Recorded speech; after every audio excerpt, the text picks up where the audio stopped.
jamaah kajian rutin apa?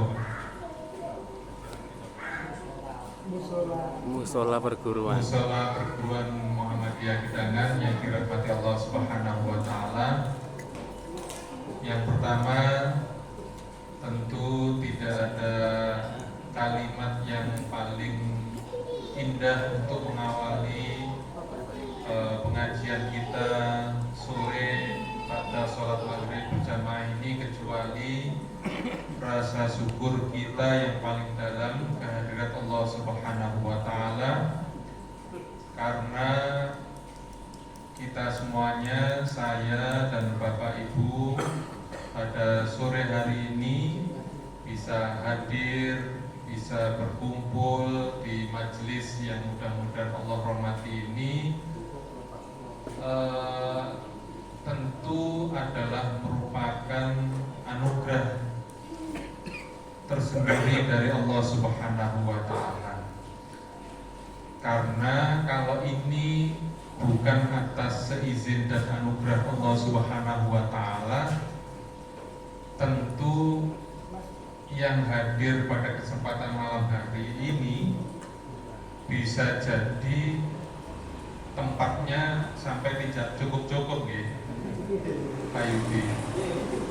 Karena artinya apa? Artinya kita yang hadir pada kesempatan malam hari ini, pertama dikaruniakan kesehatan, ditambahkan umur panjang oleh Allah Subhanahu wa taala, dan yang utama lagi kita dibimbing Allah Subhanahu wa taala untuk dimudahkan melangkahkan kaki kita, Bapak dan Ibu sedaya, dari rumah masing-masing, dari pekerjaan dan aktivitas di rumah masing-masing menuju majelis yang dirahmati Allah Subhanahu wa taala. Karena mungkin saya perlu mengingatkan, kalau mungkin Bapak dan Ibu pernah mendengar Rasulullah Shallallahu Alaihi Wasallam nanti ngendikan, man salaka thoriqon yaltamis fihi ilman, barang siapa yang melangkahkan kakinya menuju majelis ilmu, sahhalallahu lahu thoriqon ilal jannah, maka insya Allah orang-orang yang dimudahkan langkah kakinya menuju majelis-majelis ilmu seperti malam hari ini, insya Allah kelak Allah Subhanahu wa taala memudahkan langkah kita, Bapak dan Ibu semuanya, wabil khusus yang hadir malam ini, langkah kita menuju surga Allah Subhanahu wa taala. Allahumma. Artinya apa, Bapak dan Ibu? Sesungguhnya ketika Bapak dan Ibu meringankan kaki untuk memenuhi undangan dan hadir malam ini, sesungguhnya Bapak dan Ibu sedang membuat jalan menuju jalan surga kita masing-masing. Napa hubungannya datang rawuh, datang kajian majelis ilmu, hubungannya kali surga Allah Subhanahu wa taala? Tentu wonten hubungannya pun, Bapak dan Ibu. Dengan kita rawuh kita dapat ilmu, dengan dapat ilmu kita dapat hidayah. Orang kalau sampun dapat hidayah itu kan sak cepet ngoten nggih. Nuwun sewu, Bapak dan Ibu nanti mireng kisahnya sahabat Umar bin Khattab. Nah, beliau itu kan pertama sebelum Muslim adalah tokoh yang termasuk tokoh yang paling ditakuti umat Islam waktu itu, nggih. Karena beraninya, karena tegasnya, ya. Tetapi subhanallah, ketika dapat hidayah dari Allah Subhanahu wa taala, yang awalnya memusuhi Islam, yang awalnya memusuhi Rasulullah SAW dan para sahabat, justru malah berbalik membela Rasulullah. Itu manfaat dari hidayah karena ilmu. Dengan dapat hidayah, insya Allah kita semuanya dibimbing menuju surga Allah Subhanahu wa taala. Oleh karena itu, Bapak dan Ibu, selain kita yang hadir malam hari ini, mari kita doakan saudara-saudara kita, sahabat kita yang mungkin malam hari ini berhalangan rawuh ikut hadir karena pekerjaannya, karena tanggung jawabnya di rumah istrinya atau suaminya ada pekerjaan shift malam misalkan sehingga berhalangan hadir. Kita juga doakan agar mudah-mudahan beliau-beliau suatu saat berkesempatan bisa hadir di majelis ilmu seperti ini agar bertambah ilmunya, bertambah hidayahnya, maka lebih dekatlah lagi menuju surga Allah Subhanahu wa Ta'ala. Semakin jauh dari majelis ilmu, semakin jauh dari hidayah, maka otomatis semakin jauh juga dari nama Pak? Dari surga Allah Subhanahu wa Ta'ala. Jadi mudah-mudahan semakin kita sering hadir di majelis ilmu, semakin mendekatkan kita pada hidayah dan semakin mendekatkan kita pada surga Allah Subhanahu wa Ta'ala. Itu yang pertama. Yang kedua, Bapak dan Ibu yang dirahmati Allah Subhanahu wa Ta'ala, insya Allah hingga 20 menit ke depan tadi sampun dipun berikan pengantar. Tema kita malam hari ini, Bapak dan Ibu yang dirahmati Allah Subhanahu wa Ta'ala, adalah amalan yang dicintai Allah Subhanahu wa Ta'ala setelah bulan Ramadan. Nah, meskipun niki sawalnya sampun lewat, sudah masuk bulan Dzulqa'dah, Dzulqa'dah, habis itu 1 bulan masuk ke Dzulhijjah. Nah, namun karena saya baru juga bertemu dengan Bapak dan Ibu semuanya di sini, izin sebagai pribadi saya menyampaikan setelah bulan Ramadan 1 bulan yang lalu, saya menyampaikan taqabbalallahu minna wa minkum. Mudah-mudahan Allah Subhanahu wa Ta'ala menerima seluruh amal ibadah dan amal soleh kita semua Bapak Ibu di bulan Ramadan kemarin di sisi Allah Subhanahu wa Ta'ala. Nah, doa yang barusan saya sampaikan tadi Bapak dan Ibu, itulah yang semestinya juga kita selipkan di antara doa-doa setelah wirid sholat kita Bapak dan Ibu. Kenapa demikian? Karena Abdul Aziz bin Abi Rawat ketinggalan Pak saking belakang. Kalau kurang mungkin ini bisa ditarik agak mundur sedikit biar lebih besar tampilannya. Sedikit mawar press kanan kiri. Oke, kalau atur fokusnya kok kita sedikit. Nah, di press lagi. Masih kabelnya kan? Press kanan kiri. Oke, mundur lagi. Semakin lebar semakin besar. Semakin ke depan semakin kecil. Nah, mundur terus sampai kanan kiri. Press. Nah, tinggal lagi dari belakang ibu-ibu. Oke, sambil saya bacakan kalau misalkan terlalu jauh. Nah, Abdul Aziz bin Abi Rawat rahimahullah, beliau itu ulama ahli hadis sekaligus imam Masjidil Haram waktu itu. Beliau mengatakan ada 2 poin yang beliau sampaikan. Yang pertama, para generasi umat Islam, generasi salaf dahulu itu kalau menyikapi amal soleh dan amal ibadah itu ada 2. Yang pertama, kalau mau menjelang melakukan sesuatu itu semangat sekali Pak. Rasanya gak sabar kepingin dan ngamal ke. Jadi misalkan Ramadan kemarin, bulan Sya'ban, itu gak sabar kapan ya Ramadan.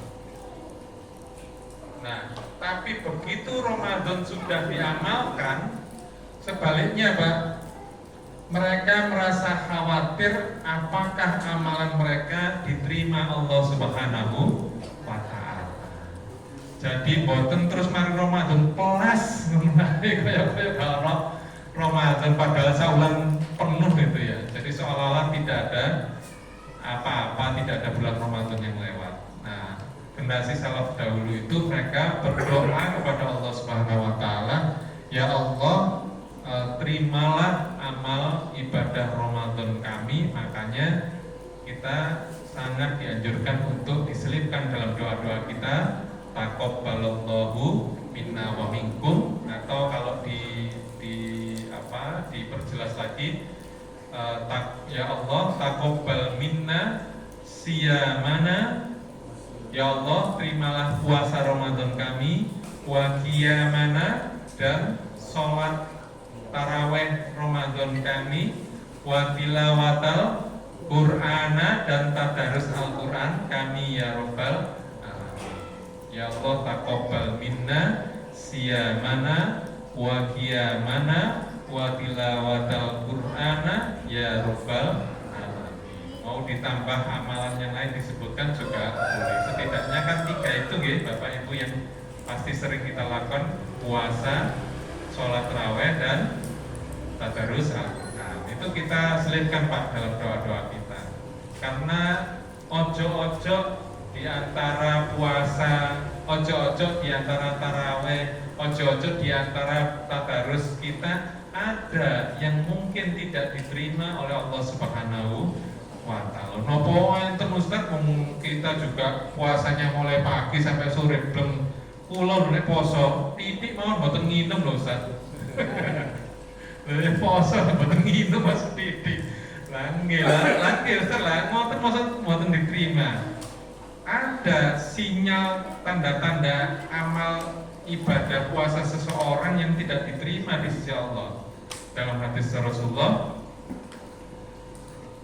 kam min shaimin laisa lahu min siyamihi illal ju'i wal atashi. Rasulullah SAW menyampaikan ada tanda-tanda itu Pak. Ada kemungkinan itu terjadi bahwa di antara puasa kita itu ada yang tidak dapat apa-apa kecuali dapatnya lapar dan haus dahaga saja. Jadi oleh karena itu mari kita selipkan dalam doa-doa kita. Semoga Allah Subhanahu wa Ta'ala menerima puasa kita yang mungkin kadang-kadang di tengah puasa kemarin ada saja yang membuat kita pengen emosi dan marah. Ada betul Pak? Ada. Apalagi katanya Pak Yudi, saya biasanya di jalan Ustaz, ketemu sepeda motor nyerok kiri nyerok kanan, lampu abang bablas terus, nah pasti ada. Nah sementara puasa itu sesungguhnya tidak hanya mengendalikan nafsu makan dan minum, tapi juga nafsu amarah. Pasti ada kelepasan marah-marah itu yang kadang-kadang mengurangi nilai puasa kita. Yang seperti itu Pak yang kita mohonkan agar ya Allah nggih ngapunten winginane yuga kula pas growek kena masa. Ngapunten ya Allah winginane pas nembe lahir yuga kula tasih bayi mantu digugah ibuke lah kula tasih ngono ya Allah. Mugi-mugi napa poso kula waktu Ramadan pas emosi kemarin dengan rami ya Allah. Yang seperti ini Pak yang kita doakan. Mohon Kau menerima ya Allah. Kalau tidak maka Ramadan dan puasa kami menjadi Ramadan yang sia-sia. Itu Pak yang pertama yang perlu kita renungkan dan kita amalkan. Nah sebagai renungan, menantu Rasulullah SAW, beliau juga sahabat beliau Ali bin Abi Thalib radhiyallahu anhu pernah berpesan kepada kita. Ini bukan hadis ya Pak, tetapi kalimat nasihat beliau yang patut untuk direnungkan. Kunu liqabulil amali asyaddu timamam minkum minal amali. Hendaklah kita Bapak dan Ibu lebih memperhatikan betul-betul apakah setiap amalan yang kita lakukan itu nanti diterima Allah atau boten dibanding dengan melakukan amalan itu sendiri. Saya dipahami Pak. Hendaklah kita betul-betul memastikan bahwa setelah kita mengamalkan sesuatu, amal soleh nopo mawon, amal ibadah nopo mawon, memastikan bahwa amalan itu nanti betul-betul diterima oleh Allah Subhanahu wa Ta'ala daripada saat melakukan amalan itu sendiri. Nah, terus misalnya Bapak Ibu kepingin sedekah rutin, Sodakohnya penting, donaturnya penting, tetapi memastikan bahwa donatur rutin Bapak dan Ibu itu nanti diterima Allah Subhanahu wa Ta'ala, tidak ada riak yang ingin didengar dan dipuji orang lain. Masya Allah Mbak Igres, ekonomi pas-pasan, tapi subhanallah kok masih bisa sedekah lah. Yang seperti itu yang kadang-kadang hati kita yang perlu terus kita coba jaga, ya, agar itu tidak sampai mengurangi pahala dari sedekah kita. Sedekah penting, tetapi memastikan sedekah itu diterima Allah Subhanahu wa Ta'ala lebih penting lagi, kata sahabat Ali bin Abi Thalib. Kita mengajar anak-anak dengan penuh kesabaran. Mengajar dengan sabar itu penting, tetapi memastikan bahwa mengajar dengan penuh kesabaran itu nanti betul-betul diterima Allah Subhanahu wa Ta'ala itu lebih penting lagi. Karena buat nopo ngajar capek-capek 10 tahun, 15 tahun gitu ya, nah. Kalau nanti waktu kita menerima rapotnya, loh kok mau ngitung pengeran gitu, tak hitungnya apa kan sambat yang roweng enak banget, ketoknya kan ngajar tapi sambatan, nah kata nulis gitu ya rotok, ya apa, kita tulis enggak. Nah, lebih penting lagi memastikan bahwa apa yang sudah kita keluarkan, pikiran, energi, waktu itu betul-betul tidak terbuang cuma-cuma, ilmu ikhlasnya yang kita ditambahkan. Itu nggih, Bapak Ibu, termasuk Ramadan kita. Alhamdulillah 30 hari sudah kita lewati, tapi yang tidak kalah penting memastikan bahwa Ramadan kemarin diterima Allah Subhanahu wa Ta'ala dengan menghindarkan riya, ta'ajub, sombong di antara yang lain. Masya Allah, tonggoku loh, yo ngajar enggak, kerja enggak, mosok tadarus Quran Ramadan gak sampai khatam. Awak dhewe iku yo ngajar iya, yo nyambut gawe iya, yo aktif nang organisasi iya, iso. Nah, atas Pak Tenati seperti itu. Itu tadarusnya soleh, baik ya. Tapi kalau ditambahkan seperti itu dan tidak segera kita tepiskan, kita hindarkan, awas nanti itu bisa menjadi bagian yang mengurangi dari amal soleh yang walaupun sudah kita lakukan. Itu yang pertama. Nah, yang kedua, saya langsung masuk saja, ini pun ngaji-ngaji soalnya. Nah, yang kedua, Pak,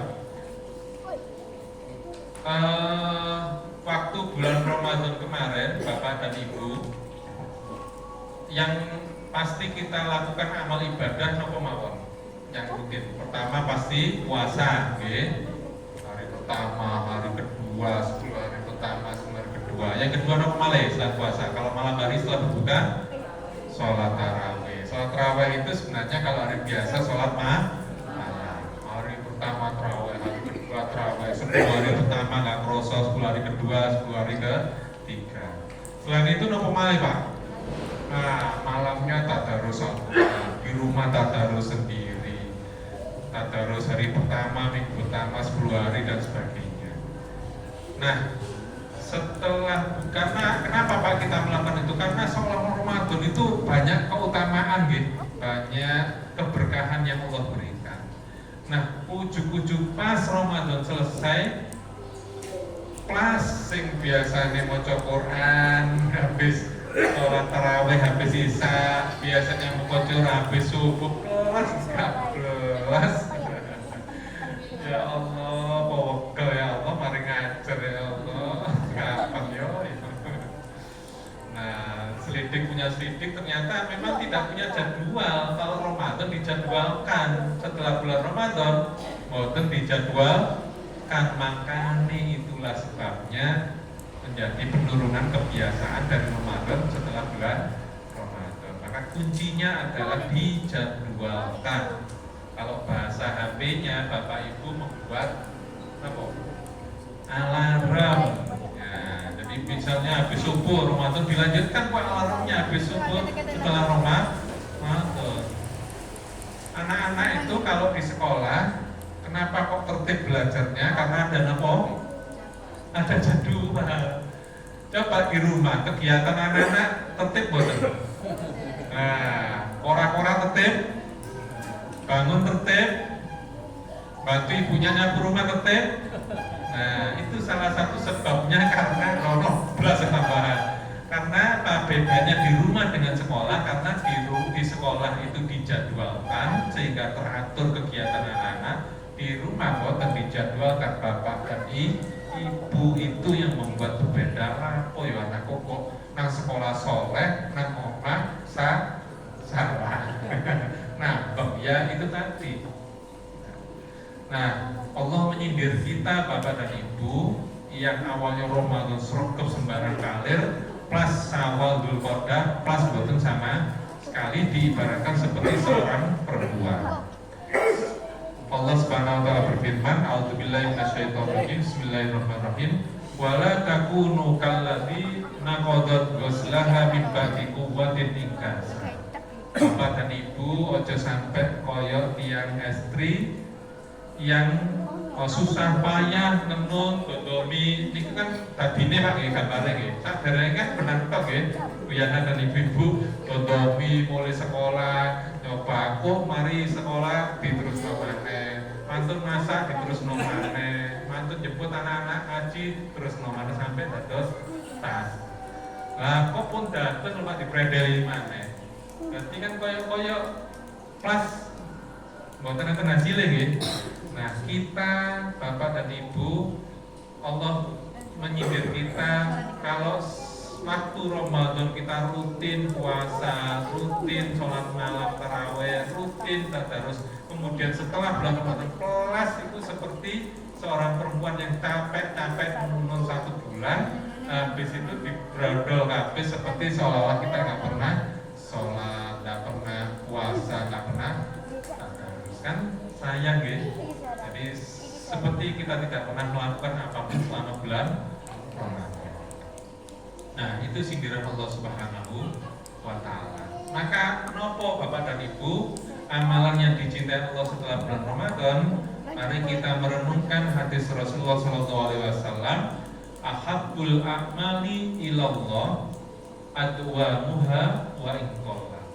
Allah Subhanahu wa taala sangat mencintai amalan seseorang yang pertama adwamuha, yang kalau dia melakukan amalan baik amal soleh, amal ibadah, sekali mengamalkan adwamuha, dia rutin ajek wa inqalla, walaupun amalannya sedikit, walaupun cuma maca Quran sak ruku ya burnisen kaya Ramadan, tapi rutin, insya Allah itu Allah lebih cintai daripada tadarus Al-Quran khotam 30 juz bulan Ramadan dok 11 bulan setelah itu sampai Ramadan lagi wis gak 12 sampai lali Qurannya hilang. Ada kayak di Ramadan bikin ada Quranku sampai tuku mana ya.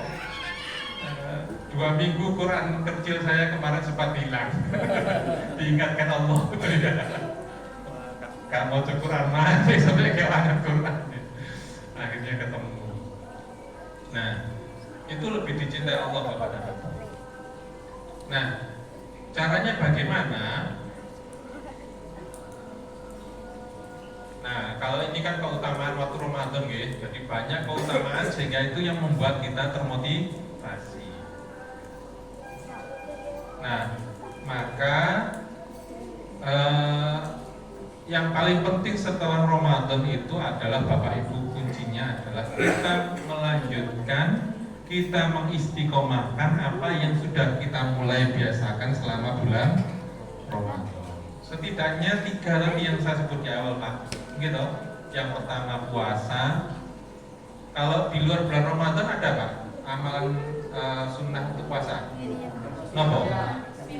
Senin dan Kamis. Nopo malah Pak? Mungkin ada yang belum tahu.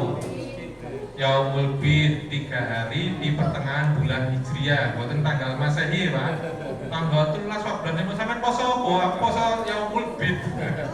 Bukan tanggal Masehi tapi tanggal Hijriah. Nah, terus yang ketiga, apa? Setelah puasa dulu. Setelah puasa apa? Taraweh, sholat malam. Nah, bisa Pak kita lanjutkan? Nah, bisa kita lanjutkan. Yang ketiga tadarus.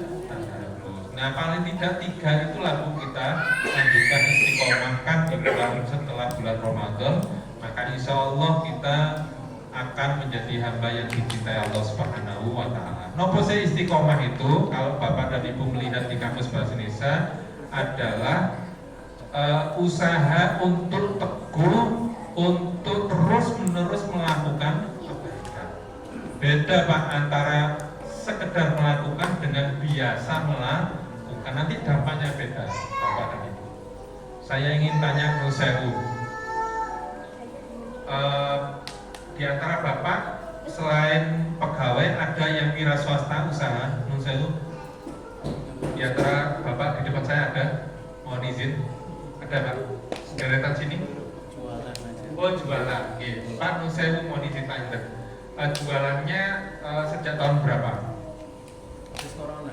Habis Corona 2021, berarti sekarang 4 tahun. Nah, Nun Sewu Pak Sinten? Iftitah. Pak Iftitah. Pak Iftitah merasakan boten jualannya awal dulu 2021 awal-awal dengan sekarang hasil keuntungannya besar mana awal dulu dengan sekarang? Stagnan sih, kadang naik, kadang turun. Oke. Kadang naik atau kadang turun. Tapi relatif dibanding awal jualan dengan sekarang keuntungannya lebih besar. Yang namanya jualan pasti kadang ada rugi, kadang enggak ya. Lebih besar sekarang. Lebih besar sekarang. Kira-kira berapa kali lebih besar dari yang awal-awal baru belajar jualan Pak? Berapa kali lipat? Nggih, Ya 3 kali. 3 kali lipat. Nah, 3 kali lipat. Itu kenapa? Karena Pak Iftitah mau mengistiqomahkan apa yang sudah pernah dijual pertama kali. Coba bayangkan Bapak Ibu kalau sekali jual Solo ya, dodolan ini, terus kudu bengi tangi, kulaan bronjo, bukusi, terus noto, kepanasan, kudanan, bongkar, nutupi. Nah, kok begitu, kok tidak jadi untung sekarang? Tapi karena mau istiqomah, mau rutin aja, maka sedikit demi sedikit Pak Iftitah ini memperbaiki. Oh, cek laris itu kudu juga tulisan gede. Oh, cek laris itu kudu lampu sing padang. Oh, cek laris itu kudu dikai promo. Itu bisa terjadi kalau istiqomah. Kalau sekali 2 kali untung, nah, tidak dapat besar Bu usaha kita. Maka istiqomah itu adalah salah satu manfaatnya, bisa membantu kita berubah menjadi lebih baik. Nah, kalau bahasa lainnya istiqomah itu sebenarnya adalah kebiasaan. Karena kalau sudah dibiasakan, nah bagi otak kebiasaan itu adalah ketika Bapak dan Ibu sudah melakukannya otomatis, pembuatan nanti mikir. Makanya saya senang tadi habis sholat maghrib, Bapak dan Ibu, setidaknya Bapak di deretan depan tadi langsung turun ataukah sholat sunnah dulu? Sholat sunnah dulu. Nah saya tanya Bapak dan Ibu, Bapak-bapak yang tadi sholat sunnah setelah sholat maghrib pasti mikir betul? Jadi habis wiridan, doa selesai, aku sholat sunnah pokoknya. Wah, betul rokaat. Rokaat ya, betul Mas. Pakai mikir apa Pak? Saya lihat kok nggak ada yang tenang-tenang dulu, masih langsung berdiri sholat. Itu karena apa? Karena sudah kebiasaan. Dan kalau sudah kebiasaan enak Pak melakukan sesuatu jadinya ringan. Apa semua ringan? Sholat sunnah habis maghrib. Semuanya apa ringan? Boten, maksud saya tanya apakah semua orang ringan melakukan sholat sunnah habis maghrib? Di masjid-masjid lain? Atau kalau anak kita ikut juga langsung berdiri? Tidak Pak, karena belum biasa. Maka istiqomah itu adalah faktor kebiasaan. Maka marilah kita lanjutkan apa yang sudah kita bangun di bulan Ramadan menjadi kebiasaan. Kalau sudah nggak biasa lagi, berat Pak. Nuwun sewu, yang mungkin bulan-bulan ini sudah mulai mengawali puasa Senin Kamis, setelah Syawal prei 1 bulan, ribut rasanya. Masyaallah, abot ya, kosong banget di tengah orang-orang makan. Ya. Tapi kalau sudah jalan 1 bulan, 2 bulan, ringan lagi, sudah terbiasa lagi. Nah itu masalah otak Pak sebenarnya. Gitu. Jadi nanti ada tipsnya. Bapak dan Ibu kalau membaca di sebuah buku yang bestseller, Atomic Habit, ya, habit kecil, kebiasaan kecil itu suatu saat akan berdampak besar bagi kehidupan Bapak dan Ibu, atau mungkin bagi putra putri Bapak Ibu yang Bapak Ibu ajari kebiasaan tersebut. Itu dampaknya besar, sampai digambarkan atom, saking kecilnya tapi dampaknya besar, itu atom. Nah habit itu nanti seperti itu, sehingga kalau boleh saya memberikan saran, apa yang Bapak Ibu wariskan untuk putra putri kita, wariskan kebiasaan baik. Bapak dan Ibu sudah meninggal, wafat, kalau dia sudah punya kebiasaan baik, insya Allah kan jalan terus Pak. Karena sudah biasa sholat sunnah habis maghrib, apa setelah kita tidak ada terus berhenti? Kalau Bapakku Ibu nggak bisa Pak, karena sudah enak. Misalkan Bapak Ibu nusewu adung biasa sikatan gigi mau tidur, apa karena terus Bapak Ibunya meninggal terus kita berhenti sikatan? Tidak Pak, karena sudah nempel di dalam kebiasaan kita. Jadi kalau Bapak dan Ibu ingin mewariskan anak-anak yang dewasa, yang matang, mewariskan kebiasaan baik, tanamkan kebiasaan baik dari sekarang, insya Allah jadi mesin otomatis yang akan membimbing mereka jadi orang yang berhasil. Nah, manfaat istiqomah itu Bapak dan Ibu, yang pertama di hadis Rasulullah tadi sudah saya sebut ya. Nah, meningkatkan amal kita jadi amal biasa, meningkat lagi levelnya jadi amal yang dicintai. Bapak Ibu puasa di bulan Ramadan, ya sudah ada memang pahalanya, keberkahan dari Allah. Tapi kalau berhenti turun, sudah tidak lagi dicintai. Biar naik lagi, kita lanjutkan Bapak Ibu. Monggo bisa diambil Senin Kamisnya, bisa diambil 3 hari di setiap bulannya. Syukur-syukur kalau yang ada yang kuat puasa Daud 1 hari puasa, 1 hari tidak. Nah, tapi itu dilanjutkan Pak, monggo dilanjutkan. Atau diambil mananya. Waduh, nggak bisa Ustaz, kalau ini langsung 3-3-nya. Saya nangis Bang Ustaz, panas kan. Oh, nek panas monggo dipedhet pundine. Biasa posone melanjutkan sholat malamnya atau tadarus Quran pun tadarus Qurannya mau Ustaz mboten ate duwe mboten ate lagi bengi. Nggih, ndak apa-apa. Tadarus Quran. Nah, ditemeni Bu, di alarm setiap nopo, habis maghrib nopo, habis subuh monggo waktunya apa, atau longgarnya habis zuhur sholat di kantor di perusahaan monggo di alarm. Saya sendiri sampai sekarang masih alarm sholat duha jam 10. Ya namanya pekerjaan kami kadang pas rapat sama pimpinan, kadang lagi di jalan, kadang di sekolah, tapi minimal kita diingatkan. Breset masih setengah 11 gitu, tapi masih. Nah itu membantu kita kalau istiqomah sesuatu itu, kita terbiasa komitmen ketika melakukan sesuatu. Orang nggak pernah punya amal istiqomah Pak, menurut saya bisa jadi dia susah untuk punya komitmen karena belum terbukti. Gitu, apa bukti nih? Kok Anda nggak pernah istiqomah kok? Duha kadang-kadang, sholat bengi kadang-kadang, maca Quran kadang-kadang, poso kadang-kadang. Bukti sing istiqomah situ gitu. Kadang-kadang kabeh, maga dan nanggung kabeh. Maghrib kadang-kadang, isya ya kadang-kadang. Wah, tambah temen. Wah, tambah nggak ada. Jadi kalau untuk ukuran Bapak Ibu, insya Allah sholat wajib pasti sudah. Nah, maka levelnya Bapak Ibu adalah meningkatkan istiqomah amalan yang sunnah. Nah, kalau kita sudah konsisten, insya Allah kita akan menjadi orang yang punya komitmen tinggi ketika kita sudah punya prinsip. Nah, baik tidak Bapak dan Ibu, anak-anak istiqomah ini kita ajarkan kepada putra-putri kita melakukan sesuatu konsisten. Setiap kali datang sekolah meletakkan sepatunya di rak yang sudah disediakan. Penting nggak? Seneng nggak punya anak seperti itu? Setiap kali pulang sekolah, alhamdulillah kita lihat seragamnya mesti ditaruh di tempat cuci kotor. Ada mboten di antara putra putrinya yang lepas baju, sepatunya nang ruang tamu, tasnya nang pawon, marungnya tupperware ketinggalan nang kelas. Ada nggak barangnya tercecer-cecer kemana-mana?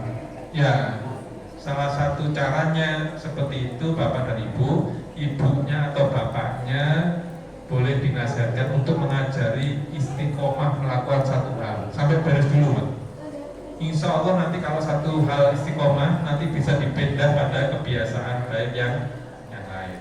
Misalkan nggak teratur sandalnya sepatunya itu dulu Pak diberikan, Mas sepatunya, besok lagi Mas sandalnya, dan seterusnya. Itu insya Allah akan membantu anak-anak kita jadi orang yang konsisten ketika nanti suatu saat dewasa seperti Pak Iftitah punya usaha, sabar untuk konsisten. Bapak dan Ibu kalau tahu, salah satu tantangan memiliki anak siswa generasi Z itu adalah anak-anak sekarang itu rapuh, mudah menyerah dan putus asa. Kalau Ustazah, guru males aku. Sebenarnya bukan tidak bisa, tapi males. Nah, mendidik anak, kenapa anak-anak males? Karena anak-anak daya juangnya rendah. Dulu ditulungi bapak, dulu ditulungi ibu, dulu baik ditulungi.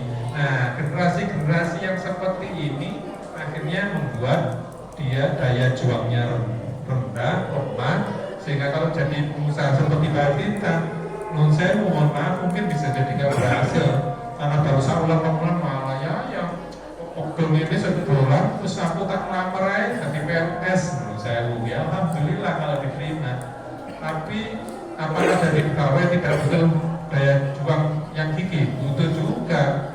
Nah, gampang lembar, gampang susah ya, gampang menyerang. Soroya daftar UMPTN, daftar SMA negeri ada tes swasta ya nggak tes bayar larang pokoknya diterima, susah ayahnya dia punya anak yang tidak punya daya juang dan gampang menyerang. Jadi kalau Bapak dan Ibu ingin putra putri remajanya menjadi anak-anak yang punya daya juang, tangguh, tidak mudah menyerah, apapun ujiannya, masuk sekolah, masuk perguruan tinggi, melamar kerja, melatihnya dari belajari istiqomah melakukan sesuatu. Ini kenapa amalan istiqomah rahasianya dicintai Allah Subhanahu wa Ta'ala? Tidak hanya urusannya masalah ibadah, tapi urusannya membentuk kepribadian seseorang menjadi pribadi yang tangguh ketika melakukan sesuatu. Kuncinya apa? Istiqomah. Siap ya Bapak dan Ibu? Mumpung masih belum terlambat, anak-anak kita ajari kebiasaan satu saja tapi istiqomah. Mudah-mudahan nanti kalau sudah lulus sekolah, mondok, istiqomahnya meskipun jauh dari kita akan dibawa jadi karakter mereka. Nah, kata kuncinya di sini Pak, di warna merah paling bawah. Ada seorang tokoh besar Tiongkok namanya Lao Tzu. Dia mengatakan, jagalah kebiasaan kita, karena kebiasaanmu itu akan membentuk karakter. Apa yang menjadi kebiasaan putra putri kita itu Pak, kalau dengan Bapak dan Ibu amati, itu nanti waktu remaja dan dewasa akan jadi karakternya mereka loh Pak. Artinya bisa baik, bisa buruk. Kalau buruk, mohon segera bagaimana caranya berhenti. Kalau itu baik, bagaimana caranya diteruskan. Yang buruk gimana? Sewu, biasa tidur malam jam 1 nun sewu Pak. Kalau itu nggak dihentikan, itu nanti jadi karakter Pak. Nanti lulus dari sini kuliah atau kerja, insya Allah pasti tidurnya jam 1 terus. Karena kebiasaan itu akan jadi karakter, naik levelnya. Yang kedua, jagalah karaktermu, jagalah karakter putra putri kita, karena karakter itu nanti akan menentukan masa depan.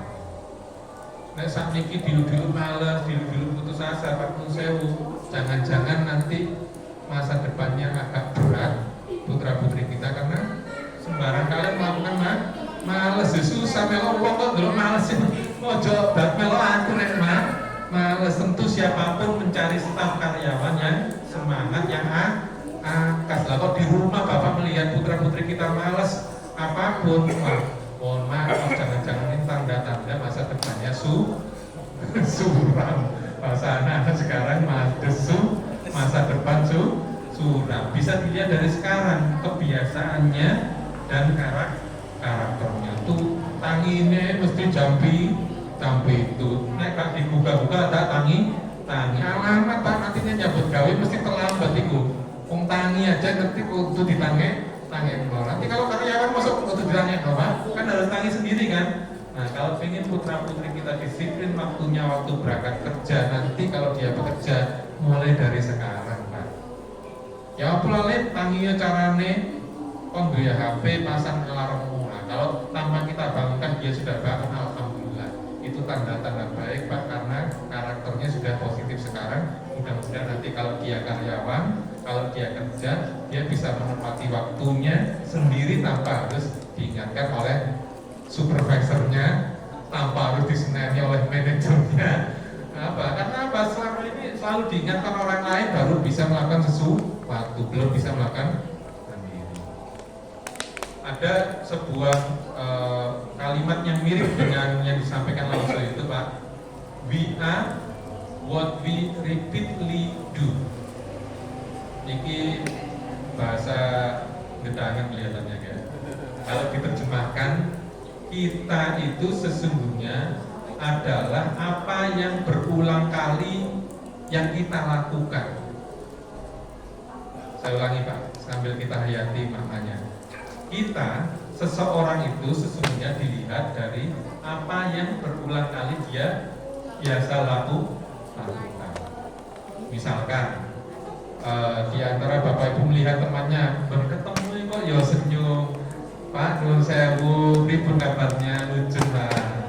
Nah, kira-kira apa kesimpulannya? Kalau setiap kali ketemu di masjid, di musola, di jalan, orang ini berarti orangnya yang ramah, murah senyum, seneng nyopo, gitu. Jadi seseorang itu adalah apa yang berulang kali dia lakukan. Dan itu otomatis Pak, nggak bisa disetting-setting, nggak bisa dibuat pencitraan. Ada kan Pak? Kita melihat orang yang seperti itu. Nah ada, tapi sebaliknya ada juga ketemu itu merengut, menengai, pura-pura ketok gak salipan. Ada Pak? Teman tetangga yang seperti itu? Ya insya Allah nggak ada di sini kok. Atau orangnya ada di sini. Nah itulah kita Pak. Jadi kalau ingin jadi apa kita, maka mari kita periksa apa yang biasa kita lakukan sehari-hari. Itu nanti pasti yang dilihat orang. Walaupun orang nggak bilang, tapi kalau ditanyai pasti ya pengurus sampean Pak Yudi. Pasti cerita Pak, karena itu yang dilihat setiap hari. Nah, yang setiap hari dilakukan dan ditunjukkan Pak Yudi, itulah Pak Yudi. Maksudnya dari yang disampaikan oleh filosof dari Inggris tadi seperti itu. We are what we repeatedly do. Jadi kalau Bapak Ibu ingin di anak-anak kita dilihat rajin oleh Bapak Ibu gurunya, anak-anak ingin kita dilihat oleh supervisor, bosnya rajin, disiplin waktu, ya mari kita dorong agar dia otomatis melakukan rajin, disiplin waktu dan sebagainya. Karena itulah yang dilihat, itulah kesan dari orang melihat anak-anak. Itu Bapak dan Ibu hikmah yang mudah-mudahan menjadi semangat kita setelah bulan Ramadan. Apa Pak? Melakukan sesuatu dengan istiqomah. Mari yang sudah kita biasakan di bulan Ramadan, puasa, kita lanjutkan lagi puasa sunnah. Yang kita biasakan bulan Ramadan, sholat malam, taraweh, kita lanjutkan sholat malam. Walaupun tidak 11 rakaat, 2 rakaat, 3 rakaat. Bagaimana bunyi hadisnya tadi di atas Pak? Nah ini penting, difoto, disimpan, di-share ke teman-teman. Terutama yang terakhir Pak. Walaupun itu sedikit, wa ingkola, walaupun namun 3 rakaat witir saja sholat malam, tapi kalau Bapak Ibu setiap setengah 3 alarmnya bunyi, setiap subuh Bapak Ibu bisa bangun 3 rakaat rutin, cukup baik Pak untuk membangun kebiasaan. Nah, kalau sudah biasa kan enak ya Bu, kan nambahi. Sing Allah itu Senin tangi, Selasa Rebo gak tangi, Kamis tangi, Jumat gak tangi, sampai Rebo, Kamis baru tangi. Susah. Bagaimana meningkatkan kalau istiqomahnya saja dulu kan lebih mudah Pak ya, anak-anak yang masuk sekolah tiap hari daripada Senin mlebu, Marunu Kamis gak mlebu. Susah Pak, mau ngajari apa kalau rutin aja sudah susah. Jadi pondasinya adalah istiqomah kalau ingin berkembang. Sama seperti Pak Iftita tadi ngomong saya. Kalau ingin untungnya besar, istiqomah dulu jualan. Nanti sambil dievaluasi apa yang kurang. Dodolan yang besarnya perkeliti tak dodol, udan titi tak dodol. Ya bingung pelanggane. Bapak ini dodolan apa enggak sih? Mau diparani pingi buka, mana enggak penting. Tapi dodolan apa enggak sih? Aku sepeda loh Pak. Nah, jadi kunci sukses apapun itu, baik amal ibadah, amal soleh maupun kunci sukses di dunia adalah istiqomah. Oleh karena itu, marilah dengan semangat setelah bulan Ramadan ini, baik untuk kita pribadi, anggota keluarga kita, suami, istri, ataupun putra-putra kita, kalau sudah punya amal soleh dan amal ibadah, yang paling penting bukan melakukannya, tetapi mengistiqomah. Melanjutkan setelah itu adalah yang paling penting. Itu mungkin Bapak dan Ibu yang bisa kami sampaikan pada kesempatan malam hari ini. Mudah-mudahan itu bisa menjadi semangat bagi diri saya pribadi dan juga menjadi semangat bagi Bapak Ibu semuanya untuk melanjutkan seluruh amal soleh dan kebiasaan amal ibadah di bulan Ramadan. Kita lanjutkan di bulan-bulan ini sampai nanti ketemu lagi di bulan Ramadan yang akan datang dengan izin Allah Subhanahu wa ta'ala. Kita akhiri dengan doa kafaratul majelis. Subhanallah wa bihamdihi, asyhadu an la